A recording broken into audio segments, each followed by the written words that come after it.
Welcome back to our channel. I am Priya, me Ayushi, together we Priyashi. तो जी सबसे पहले तो आप सभी लोगों को अष्टमी की हार्दिक शुभकामनाएं। और आप लोग बताना कि ये दशहरा पूजा आप लोग किस तरीके से सेलिब्रेट कर रहे हो, एंड कमेंट सेक्शन में हाजिरी जरूर दे देना कि किन किन लोगों ने अभी तक डांडिया खेल लिया है। खैर अब आते हैं आज की दशहरा स्पेशल धुकुर धुकुर वीडियो के ऊपर। तो जैसा कि आप लोगों ने टाइटल एंड थंबनेल में ऑलरेडी देख ही लिया होगा कि आज की कहानी होने वाली है एक खूंखार डायन के बारे में। और आप लोगों को अभी तक ऑलरेडी पता तो चल ही गया होगा कि दशहरा पूजा का जो समय होता है ना, ये एक ऐसा समय होता है जब नेगेटिव एनर्जी और पॉजिटिव एनर्जी दोनों ही अपने पीक पर होती है। लास्ट टाइम हमने आप लोगों को ब्लैक मैजिक के बारे में बताया था। आज की वीडियो में हम लोग आपको एक डायन की शक्ति के बारे में बताने वाले हैं। एक ऐसी खूंखार डायन जिसने एक पूरे गांव को अपने चपेट में ले लिया। और सबसे स्पेशल बात पता है क्या है कि उस खूंखार डायन की ये जो कहानी है ना, ये आज भी उस गांव में हो रही है। ये कोई सुनी सुनाई कहानी नहीं है। लोग अभी भी उस डायन की खूंखार शक्तियों के कारण परेशान है और आधे से अधिक लोगों ने अपनी जान गंवा दी है। खैर अब ज्यादा डिले नहीं करते हैं, फटाफट से वीडियो स्टार्ट करते हैं। पर उससे पहले रानी, आप लोग अपनी सीट की पेटी आज थोड़ी कस के बांध लेना। और उसके बाद आप लोगों को क्या करना है, कान में ईयरफोन डाल के रूम की लाइट्स ऑफ कर लेनी है और इस वीडियो का मजा लेना है। तो दीदी जल्दी से आज की वीडियो को स्टार्ट कर देते हैं। तो जी आज की कहानी होने वाली है राजस्थान के जैसलमेर में स्थित एक छोटे से गांव के बारे में। और इस कहानी की जो मुख्य किरदार है ना, वो है एक लड़की। तो रानी चलो सबसे पहले परंपरा के हिसाब से हम लोग उसका नामकरण कर देते हैं। तो आज कहानी में हम लोग उसका नाम रखेंगे निहारिका। और निहारिका सेम उसी गाँव की रहने वाली थी और तकरीबन 6 से 7 साल पहले निहारिका की उम्र हो रही होगी 21 या 22 साल। एंड उसी वक्त निहारिका को उसी गाँव के रहने वाले एक लड़के से बेइंतहा मोहब्बत हो जाती है। और प्यार की फीलिंग कितनी ज्यादा खूबसूरत होती है ये हम लोगों को आप लोगों को बताने की कोई जरूरत नहीं होती है। जब इंसान प्यार में पड़ता है ना, तो क्या सही क्या गलत इंसान उस वक्त इतना नहीं सोचता है। एंड उतनी ही कम उम्र में निहारिका प्रेग्नेंट हो जाती है अपने बॉयफ्रेंड से ही। एंड जब निहारिका को इस बारे में पता चलता है तो बेचारी निहारिका काफी ज्यादा खुश हो जाती है ये सोच करके कि आज नहीं तो कल मेरे को उसी लड़के से शादी करनी है। तो अच्छा है ना, अब हम लोग जल्दी जल्दी शादी कर लेंगे और अपना एक छोटा सा घर बसाएंगे। निहारिका दौड़ करके अपने बॉयफ्रेंड के पास जाती है उसे ये खुशखबरी देने। लेकिन जैसे ही निहारिका अपने बॉयफ्रेंड को ये बात बताती है ना, ये खबर सुनते ही उसके बॉयफ्रेंड के पांव के नीचे से जमीन खिसक जाती है। उसके चेहरे का रंग उड़ जाता है। अपने बॉयफ्रेंड की ऐसी उदासी भरे चेहरे को देख करके निहारिका उससे पूछती भी है कि क्या हुआ, तुम इस खबर को सुनकर के खुश नहीं हो क्या। तब उसका बॉयफ्रेंड उसे समझाता है कि अरे नहीं पगली, देखो अभी हमारी उम्र नहीं है शादी करने की, ऊपर से मेरे पास कोई जॉब भी नहीं है, हमारे घर वाले नहीं मानेंगे, ऊपर से जब गांव में इस बारे में पता चलेगा तो गांव वाले भी हमें गांव से निकाल देंगे। और जब तक मैं नहीं कमाऊंगा हम लोग अपने बच्चे का भरण पोषण कैसे करेंगे। और बहला फुसला करके वो लड़का निहारिका का अबॉर्शन करवा देता है। और अबॉर्शन के बाद ना बेचारी निहारिका काफी ज्यादा दुखी हो जाती है, क्योंकि निहारिका मन से उस बच्चे को रखना चाहती थी, क्योंकि वो उसका पहला बच्चा था। खैर अबॉर्शन हो जाता है और अबॉर्शन को अब ना 6-7 दिन बीत भी जाते हैं। लेकिन यहाँ पर ना निहारिका एक चीज नोटिस करने लगी थी। जब से निहारिका ने अबॉर्शन किया था ना, या आप कह सकते हो कि जब से निहारिका ने अपने बॉयफ्रेंड को बताया था कि वो माँ बनने वाली है, तब से ही ना उसका बॉयफ्रेंड उससे कन्नी काटने लगा था, उसे इग्नोर करने लगा था, उसका कॉल रिसीव नहीं करता था। ऐसा प्रिटेंड करता था ना जैसे अब पूरी तरीके से उसका इंटरेस्ट निहारिका की ओर से हट चुका है। निहारिका का बॉयफ्रेंड जैसे निहारिका के साथ बर्ताव कर रहा था ना, ये चीज निहारिका को काफी ज्यादा चुभने लगी थी। क्योंकि इस टाइम जब निहारिका का अबॉर्शन हुआ था, उसके बाद निहारिका को उसके बॉयफ्रेंड की काफी ज्यादा जरूरत थी। चाहे आप इमोशनली बोल लो या फिर आप मेंटली बोल लो, लेकिन उसका बॉयफ्रेंड उसे दिन पर दिन इग्नोर किए जा रहा था। इसी बीच में ऐसा हो गया था ना कि उसका बॉयफ्रेंड कब शहर चल जाता है और ये बात निहारिका को पता भी नहीं होती है। लेकिन निहारिका अभी भी अपने बॉयफ्रेंड से हर तरीके से ये चाह रही थी कि मेरी उससे बात हो जाए। लेकिन अब तो ऐसा टाइम आ गया था ना कि निहारिका का बॉयफ्रेंड उसका कॉल रिसीव करना तक छोड़ दिया था। पर इसी बीच में ना निहारिका हार नहीं मानती। वो कम से कम दिन में ना 100 से 200 कॉल तो कर ही देती थी अपने बॉयफ्रेंड को। पर इसी बीच में एक बार क्या होता है, निहारिका का बॉयफ्रेंड उसका कॉल रिसीव कर लेता लेता है। निहारिका को काफी ज्यादा खुशी होती है, लेकिन वो रोते रोते अपने बॉयफ्रेंड को ये कहती है ना कि तुमने मुझे इतना भी बताना जरूरी नहीं समझा कि तुम मुझे छोड़कर शहर जा रहे हो। पर यहाँ पर उसका बॉयफ्रेंड देखो क्या दिमाग लगाता है और निहारिका को बहलाकर फुसलाकर ये बोलता है कि बेबी मैंने तुम्हें बोला था ना कि मेरे को करियर बनाना है और ये तो हमारी फ्यूचर का सवाल है, और अगर मैं शहर जाकर जॉब नहीं ढूंढूंगा तो फिर हमारी शादी कैसी होगी। पर यहाँ पर निहारिका फिर पिघल जाती है। वो बोलती है कि ठीक है पर तुम जल्दी से गाँव आ जाओ, यहाँ पर तुम्हारे बिना मुझे काफी अकेला लग रहा है। अब यहाँ पर निहारिका और उसके बॉयफ्रेंड का पूरी तरह से कनेक्शन टूट चुका था। अब उन दोनों की फोन पे भी बात नहीं होती थी, पर निहारिका को मन ही मन में ये बात की तसल्ली थी कि उसका बॉयफ्रेंड जरूर शहर से कोई भी नौकरी ढूंढकर वापस गांव आएगा और उससे शादी कर लेगा। और इसी सपने को सजाकर वो अपने दिन काटा कर रही थी, और दिन काटते काटते कब 6 महीने बीत जाते हैं निहारिका को पता भी नहीं चलता। लेकिन अभी भी निहारिका के मन में उसके बॉयफ्रेंड के लिए जो प्यार था ना वो अभी तक वैसे ही जिंदा था। इसी बीच में पता है एक ऐसी न्यूज आती है ना जिसको सुनकर निहारिका के होश उड़ जाते हैं। निहारिका को गांव में ये पता चलता है कि उसके बॉयफ्रेंड ने किसी और लड़की से शादी कर ली है। ये न्यूज सुनते ही निहारिका को ऐसा लगता है ना कि उसकी जिंदगी अब खत्म हो गई है। वो जितने भी सपने सजा रही थी ना सारे सपने उसे अपने आंखों के सामने टूटते हुए दिखाई दे रहे थे। निहारिका को अब ये समझ में नहीं आ रहा था कि आखिर उसका बॉयफ्रेंड उसके साथ इतना बड़ा धोखा कैसे कर सकता है। वो इतनी ज्यादा अपने बॉयफ्रेंड के प्यार में पागल या फिर आप अंधी बोल सकते हो गई थी ना कि उसे ये बात की यकीन हो ही नहीं रही थी कि उसका बॉयफ्रेंड उसको छोड़कर किसी और के साथ शादी कर लिया है। लेकिन अभी भी वो हार मानने वालों में से नहीं थी। वो जद्दोजहद कर रही थी कि ताकि उसके बॉयफ्रेंड से कोई भी बात हो पाए। वो उसके दोस्तों को कांटेक्ट करती पर उसका बॉयफ्रेंड कोई भी रिस्पॉन्स नहीं कर रहा था। इसी बीच में उसे ये पता चलता है कि उसका बॉयफ्रेंड वापस से उसके गांव आ गया है अपनी पत्नी को लेके। अब यहाँ पर निहारिका को लगने लगा ना कि बस कैसे भी मेरे बॉयफ्रेंड से एक बार बात हो जाए, अगर वो अभी भी मेरे साथ शादी करने को रेडी होगा ना हम कर लेंगे, क्योंकि हम तो भाई उसके बिना नहीं रह सकते। यहाँ पर वो हर जद्दोजहद कर रही थी लेकिन फिर भी उसका बॉयफ्रेंड उसको इग्नोर किए ही जा रहे थे। इसी बीच में क्या होता है ना अचानक से निहारिका का फोन बजता है और उसके फोन में जो नंबर था ना वो था उसके बॉयफ्रेंड का। वो देख के निहारिका इतनी ज्यादा खुश हो जाती है ना कि मानो उसके खुशी का ठिकाना नहीं रहता। जैसे ही निहारिका कॉल रिसीव करती है और रोने लगती है वैसे ही उसका बॉयफ्रेंड बोलता है कि निहारिका रो मत, तुम्हें क्या लगता है कि मैं तुम्हें धोखा दूंगा? ऐसा कभी नहीं हो सकता। मैं तुम्हें कल भी प्यार करता था और मैं तुम्हें आज भी प्यार करता हूँ। मेरे माता पिता ने मेरी जबरन शादी करा दी, इसमें मेरा कोई भी बस नहीं था क्योंकि मेरी मम्मी की तबीयत काफी ज्यादा खराब हो गई थी और उसकी लास्ट इच्छा थी ना कि उसकी पसंद की बहू से मेरी शादी हो, इसलिए मुझे ना चाहते हुए भी शादी करनी पड़ी। और वो इतना ज्यादा अकल लगाकर और मैनिपुलेट करके निहारिका को अपने बातों में कन्विंस कर लेता है ना कि निहारिका भी उसकी सारी गलती को माफ कर देती है। पर यहाँ पर उसका बॉयफ्रेंड निहारिका को तसल्ली दे देता है कि तुम टेंशन मत लो, मैं अपनी पत्नी को बिल्कुल भी प्यार नहीं करता, मैं तुम्ही से शादी करूंगा। और यहाँ पर मेरे को एक चीज समझ में नहीं आ रहा है कि निहारिका छोड़ दो यार, कोई भी लड़की इतनी ज्यादा बेवकूफ कैसे हो सकती है कि अगर आपका बॉयफ्रेंड आपको एक बार चीट कर देता है फिर भी आप उसको मौके पर मौका दे रहे हो। और जो इंसान शादी के बाद अपनी बीवी को भी चीट कर रहा है तो वो इंसान कितना ज्यादा नीच हो सकता है। Oh my God. खैर यहाँ पर देखो उसके बॉयफ्रेंड की प्लानिंग क्या थी। वो लड़का ना अजीब सा प्लेबॉय था। शादी करने के बाद भी जब उसकी बीवी प्रेग्नेंट हो गई थी ना तो जिस तरीके से निहारिका के ऊपर से उसका इंटरेस्ट हटता है सेम उसी तरीके से अपनी बीवी के टुवर्ड्स भी उसका प्यार घट जाता है, ओनली बिकॉज कि उसकी बीवी प्रेग्नेंट हो गई थी। और इसीलिए अब उसका मन अपनी बीवी के साथ नहीं लगता था।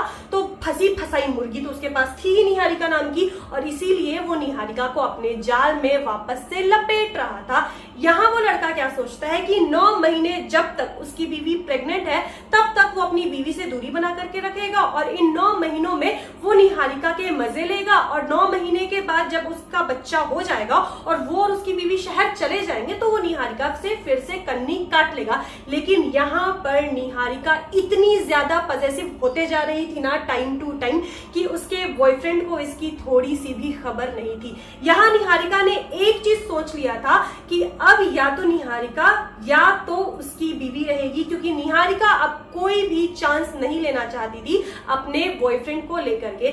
यहाँ जब उसका बॉयफ्रेंड निहारिका को बताता है कि मेरी बीवी पेट से है और मैं पापा बनने वाला हूँ, ये सुन करके ना निहारिका गुस्से से बौखला जाती है और वो उसी टाइम डिसाइड करती है ना कि वो उसकी बीवी और उसके बच्चे को मार डालेगी। और ये चीज ना वो अपने बॉयफ्रेंड को नहीं बताती है। निहारिका को उसके बॉयफ्रेंड का घर का एड्रेस तो पता था, क्योंकि दोनों लोग सेम गांव के थे।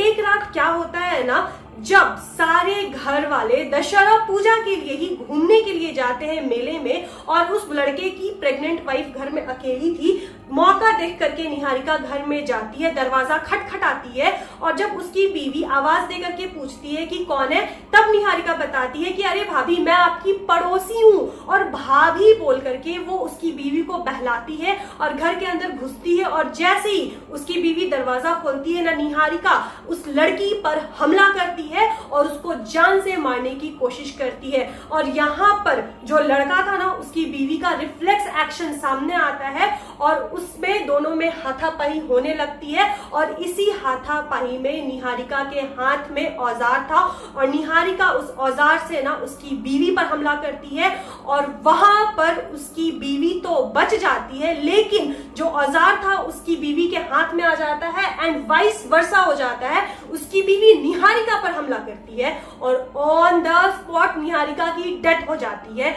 यहाँ जब घर वाले लौट करके आते हैं तो वो क्या देखते हैं कि उसकी बीवी घर के एक कोने में डरी सहमी बैठी हुई है और रोए जा रही है, और वो इतनी ज्यादा डर गई थी ना कि उसके हाथ से कौन सा बड़ा पाप हो गया था। यहाँ पर उसकी बीवी को अभी तक नहीं पता था कि ये उसके पति की गर्लफ्रेंड है जो कि उसकी जान लेने के लिए आई हुई है। खैर ये बात गांव वालों के बीच में ना फैले तो उसके परिवार वाले ने क्या किया ना, निहारिका की लाश को उठा करके वो लोग ले जा करके खेत में गाड़ देते हैं। और सिंस की दशहरे का टाइम था, सारे मोहल्ले वाले मेला घूमने में, पूजा पाठ में बिजी थे, तो किसी को कानो कान खबर भी नहीं होती है। और निहारिका के परिवार में जब ये पता चलता है कि निहारिका गायब है, तब सबको क्या लगता है कि मे बी निहारिका घर छोड़ करके भाग गई है। और उसके बाद पता नहीं कैसे गांव में ये हल्ला भी हो जाता है कि निहारिका एक लड़के के साथ भाग चुकी है। और बहुत दिनों तक निहारिका की तलाश भी होती है और निहारिका जब नहीं मिलती है तो फिर उसके घर वाले भी निहारिका को ढूंढना छोड़ देते हैं। खैर यहाँ पर निहारिका की मौत के साथ कहानी खत्म नहीं होती है। सुनो, आप लोगों को एक बात बताते हैं। जब से निहारिका को पता चला था ना कि उसके बॉयफ्रेंड ने दूसरी शादी कर ली है शहर में, तब से ही निहारिका किसी टोने टोटके वाले और तांत्रिक के संपर्क में थी। काला जादू सीख रही थी वो, ताकि अपने बॉयफ्रेंड को किसी भी तरीके से वो वश में कर ले और उसका बॉयफ्रेंड अपनी बीवी को छोड़ करके उसके साथ शादी कर ले। और वो कुछ डायन बनने वाली थी या टोना टोटका भी सीख रही थी। लेकिन जब निहारिका मरी थी ना, तो एक चीज पर गौर फरमाना आप लोग, उसकी लास्ट इच्छा क्या थी कि अपने बॉयफ्रेंड की बीवी और उसके बच्चे को मारना है। और निहारिका की मौत कहाँ पे हुई थी? उसके बॉयफ्रेंड के घर में ही। और निहारिका की जो आत्मा थी वो कोई शुद्ध आत्मा नहीं थी, अब वो एक डायन की आत्मा बन चुकी थी। साथ ही साथ निहारिका का जो दाह संस्कार हुआ था वो भी पूरे रिचुअल से नहीं हुआ था, तो उसकी आत्मा तो ऐसी ही शांत नहीं थी, ऊपर से काफी ज्यादा खूंखार भी हो चुकी थी। तो निहारिका की आत्मा अब काफी ज्यादा उग्र और काफी ज्यादा खतरनाक हो चुकी थी। लेकिन अभी तक निहारिका की आत्मा शांत थी और निहारिका की आत्मा वेट कर रही थी कि उसके बॉयफ्रेंड का जो बच्चा है वो कब जन्म लेता है, और उसके बाद निहारिका अपना आतंक शुरू करने वाली थी। और तब तक निहारिका की आत्मा उसके बॉयफ्रेंड के घर में ही थी और उसके बॉयफ्रेंड की बीवी और बच्चे पर नजर गड़ाई हुई थी। निहारिका की यहाँ पर मौत तो हो गई थी, पर उसकी पत्नी को यहाँ पर ये समझ में नहीं आ रहा था कि आखिर वो लड़की कौन थी और उस लड़की को मेरे से ऐसी कौन सी दिक्कत होगी जिसके कारण उसने मेरी जान लेने की कोशिश की। और ये मामला इतना ज्यादा बढ़ गया था ना कि उसके पति ने क्या किया, थोड़ा सा मिर्च मसाला लगाकर अपनी पत्नी को ये कह दिया कि वो लड़की हमारे मोहल्ले की ही थी और वो ना काफी समय से मेरे प्यार में काफी ज्यादा पागल थी, और मेरी जब से तुमसे शादी हुई है ना उसके बाद तो मानो वो पूरी तरह से साइको सी हो गई थी। और ये देखो ना चैट और ये देखो कॉल हिस्ट्री, वो कितना ज्यादा मेरे को परेशान कर दी थी, इसलिए उसने ऐसा किया होगा। और वो अपने आप को इतना ज्यादा साफ सुथरा बताया ना अपनी पत्नी के सामने कि पूछो मत, और पत्नी भी उसकी भावनाओं में बह गई। अब यहाँ पर देखो, बात तो रफा दफा हो गई थी, पर कहीं ना कहीं उसकी पत्नी को अब निहारिका का भूत का प्रेजेंस फील होने लगा था। वो कहीं पर भी अगर काम करती थी या अकेले रहती थी ना, उसे अचानक से निहारिका का फेस दिखाई देने लगता था। वो काफी ज्यादा डरने लगी थी। जब इस बारे में उसने अपने परिवार वालों को बताया ना, तो उसके ससुराल वाले ये बोलते हैं कि अभी तुम प्रेग्नेंट हो ना, और तुमने इतना भयंकर कांड किया है जिसके कारण तुम थोड़ा बहुत हॉन्ट हो रही हो। तुम दिक्कत मत करो, जब तुम्हारा बच्चा एक बार पैदा हो जाएगा ना, तो सारा मामला शांत हो जाएगा। अब 9 महीने बीत जाते हैं और उसकी बीवी का बच्चा भी पैदा हो जाता है। और जिस दिन उसकी बीवी का बच्चा पैदा होता है, उसके अगले ही दिन उसकी बीवी क्या नोटिस करती है कि उसका बच्चा ना ही सांस ले रहा है और ना ही रो रहा है। और ये चीज के बाद उसकी बीवी इतना चिल्ला कर रोने लगती है कि ये देखो मेरे बच्चे को क्या हुआ, कोई आकर मेरे बच्चे को देखो। और उसकी चिल्लाने की आवाज से जब सारे परिवार वाले इकट्ठा हो जाते हैं, तो वो लोग क्या नोटिस करते हैं कि अब उनका मासूम सा बच्चा इस दुनिया से जा चुका है।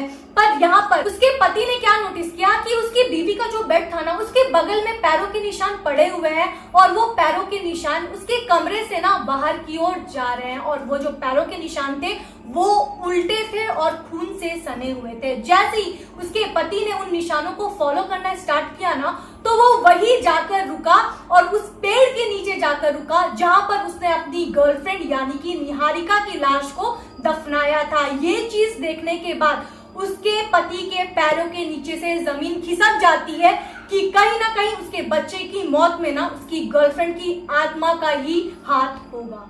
अब वो सीधे दौड़ करके अपने घर जाता है और सारी घटना अपने परिवार वालों को बता देता है। अब यहाँ पर सारे परिवार वालों को ये पता चल गया था कि निहारिका की जो आत्मा है बच्चे को तो खा गई है, अब इसकी पत्नी को भी नहीं छोड़ेगी। सारे लोग क्या करते हैं, रातों रात सारा बोरिया बिस्तर बांधकर अपना गांव छोड़कर शहर की ओर निकल जाते हैं। यहाँ पर अब आप लोग सोच रहे होंगे कि जो निहारिका की आत्मा है उसकी बीवी को और अपने बॉयफ्रेंड को फॉलो करते हुए मे भी शहर तक जाए, लेकिन नहीं, ऐसा नहीं होता है। क्योंकि जो आत्माएं होती है ना, उनका एरिया भी रिस्ट्रिक्टेड होता है। एक सर्टेन एरिया के बाद वो लोग बाहर नहीं जा सकते हैं। तो निहारिका की आत्मा अब उसी गांव में बंद करके रह चुकी थी। लेकिन अगर आप लोग सोच रहे होंगे कि निहारिका की आत्मा को अभी भी अपने बॉयफ्रेंड का प्यार चाहिए होगा, तो नहीं, अब निहारिका ने अपना बदला ले लिया था उसके बच्चे को मार करके। और यहाँ पर निहारिका एज अ डायन उसने पहली बार खून का स्वाद चखा था, वो भी एक नवजात बच्चे का। और एज अ डायन उसे वो स्वाद काफी अच्छा लगता है एंड वो अपने आप को इंस्टेंटली काफी पावरफुल महसूस करती है। और उसे अब पावर का चस्का लग गया था, पावर की तलब लग गई थी। अब वो पावर के लिए क्रेव कर रही थी और उसे ये चीज तो समझ में आ गया था कि उसे पावर कहां से मिल रहा है, बच्चों के थ्रू मिल रहा है। और उसी रात के बाद निहारिका उस गांव में पैदा हो रहे हर एक नवजात बच्चे की जान ले रही थी और पावरफुल हो रही थी। अब गांव वालों को ना ये चीज काफी ज्यादा बॉदर करने लगी थी।